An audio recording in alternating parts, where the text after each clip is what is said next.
This time on Classic Motocycle A to Z, it's the letter T.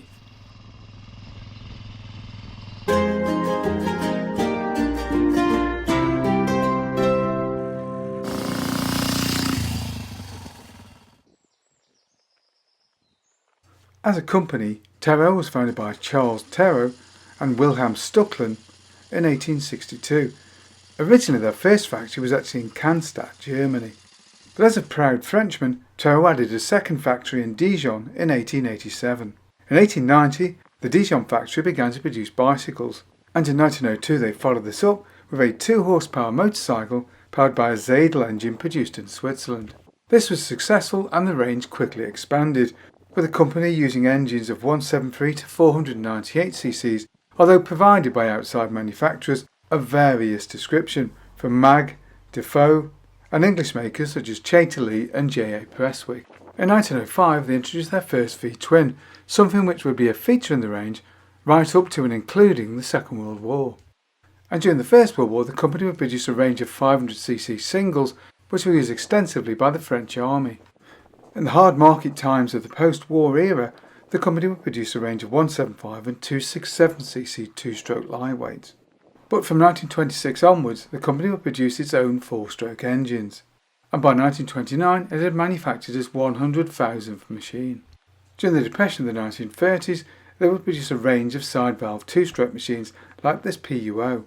But cleverly the company would also spread its wings and grow Grand Prix racing, winning the French 250, 350 and 500 championships, by which time Terrot was France's largest motorcycle manufacturer, and had even purchased perhaps France's best known veteran-era motorcycle builder, Monet et Goyon.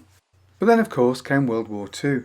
Terrot would supply the French army with 350, 500 and even 750 V-twin machines. But the collapse and subsequent occupation of France was a major blow to Terrot, who in truth never fully recovered financially. And while Terrot would return post-war with a very stylish range of machines ranging from 125 to 500 cc's, the state of the French market at that time meant that sales were very slow. In 1951 they introduced their first scooter, the VMS. This would prove successful, and during the 1950s the company would increasingly focus on small machines, mopeds and scooters. But in truth Terrot's best days were behind them, and in 1958 they were purchased by Peugeot, a producer of motorcycles and cars of course, and indeed a much larger company. And in 1961, Peugeot would wind up the Terrot name for good. Originally a bicycle manufacturer, Triton produced a prototype motorcycle in 1901, but went into full production the following year, with a machine powered by an imported Minerva engine. Now while Triumph is often seen as the quintessentially British motorcycle brand, it was in point of fact founded by 2 German immigrants, Bettmann and Schultz, with the former later becoming the Mayor of Coventry and remaining at the head of the company through until the 1930s. And in fact the two would also open a factory in Nuremberg, Germany, but more of that later. And while the company was much better known for parallel twins later, in the early years it was all about big singles, with their side-valve engine growing to 550cc's by the outbreak of World War I, when Triumph supplied huge numbers of their Model H 550, which would go on to be the most numerous motorcycle used by any side during the war.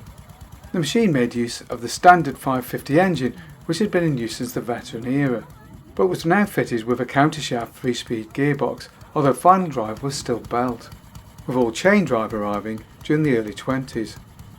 But Triumph knew by the dawn of the 1920s they were going to need an overhead valve engine if they were going to compete in the sporting area of the market. And so they brought in engineering genius Sir Harry Ricardo. He designed for them a 4-valve head, the first used on a production motorcycle incidentally, to usher in the truly groundbreaking Type R. Although admittedly this powerful engine, relatively speaking, was placed in a frame originally designed for a side-valve engine of half the horsepower. But the Type R was expensive to produce, and so by the end of the decade had been replaced by a simpler 2-valve unit designed by Walter Brandish. And this machine would last until the mid-30s, when Val Page joined the company and designed a completely new series of engines. And it was these machines that later Edward Turner would turn into the first Tiger sporting models at the end of the 1930s. Another Page design had been the 6-1. This was a 650 parallel twin, the first Triumph production machine to use one. But really this machine was intended to replace the V-twins as sidecar lugs. Edward Turner, however, had other ideas and introduced his own parallel twin, the 500 Speed Twin, in 1937, which was then joined by the sporting Tiger 100 the following year. And indeed the impact of these machines was so great that they changed the market, in Britain at least, for good, killing off those heavyweight V-twins and providing a sporty, smooth alternative to the big single. But of course, just as things were going really well, on came another war. Triumph would design a 350 lightweight twin for military use, but this was destroyed along with the factory during the Coventry Blitz. But the company would survive, eventually re-establishing itself in Meriden in Warwickshire, from where it would produce a range of side valve and overhead valve single-cylinder machines for the war effort. And while the overhead valve 350 would survive for a very short period post-war, for Triumph the writing was on the wall for single-cylinder machines.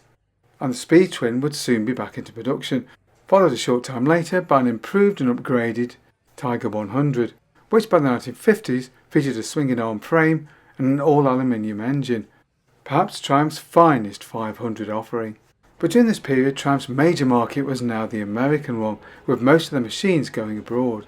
And to this end, Triumph were persuaded to produce a larger capacity engine, taking the engine out to 650cc to produce the Thunderbird and Tiger 110 sporting model.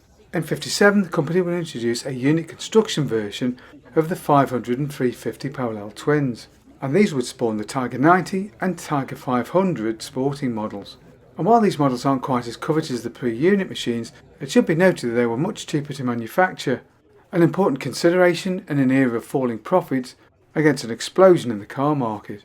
The late 50s would also see the introduction of undoubtedly Triumph's most iconic model, the Bonneville. And whilst the styling of the 1959 model was somewhat conservative, this would change very quickly, with the final unit construction 1962 model for me being the best looker.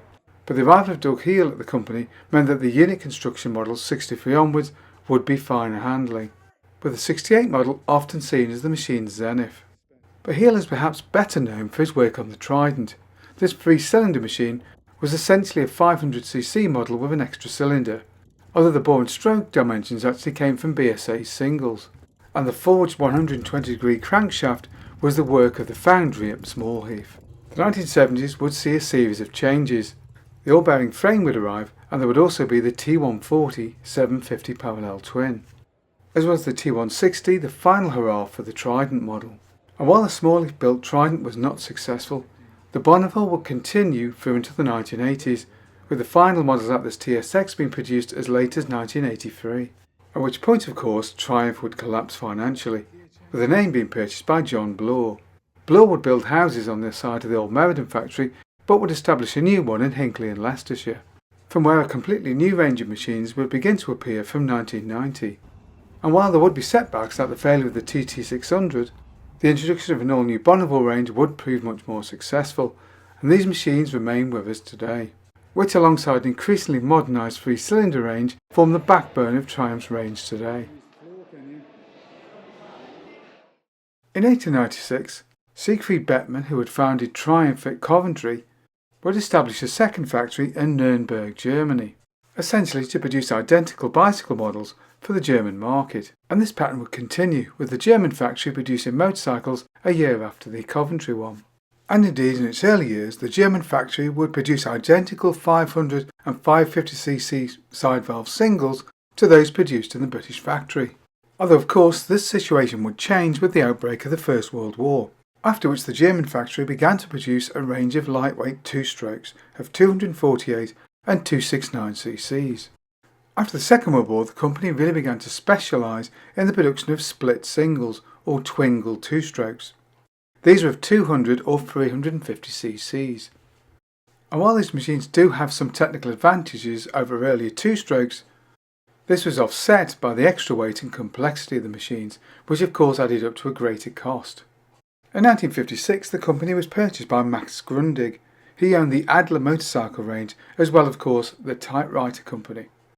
He would terminate Triumph production soon afterwards, bringing to an end the TWN name. The Triton is a hybrid motorcycle using a Triumph power unit and of course a Norton featherbed frame. Famous examples include the Dresder, which was a fine high-quality competition machine. The origins of the Triton actually stem from Formula 3 car racing, which in the 1950s was a class for lightweight cars usually powered by 500cc engines, with Cooper cars being probably the most famous. And not surprisingly, Norton's Manx overhead cam 500 single was a popular choice for these machines, but Norton would not supply the engines. So companies like Cooper would simply buy Manx Nortons, take the engine out and bin the frame. Enterprising bike racers would then come along, purchase the frames and put their Triumph engines into them, with a featherbed frame representing a big improvement over the earlier Triumph units. And the Triton would go on to be the definitive calf racer, with various companies and various individuals, it must be said, offering their own take on the Triton concept. Well, hope you enjoyed that video. If you did, don't forget to like and subscribe, and of course, thank you very much for watching.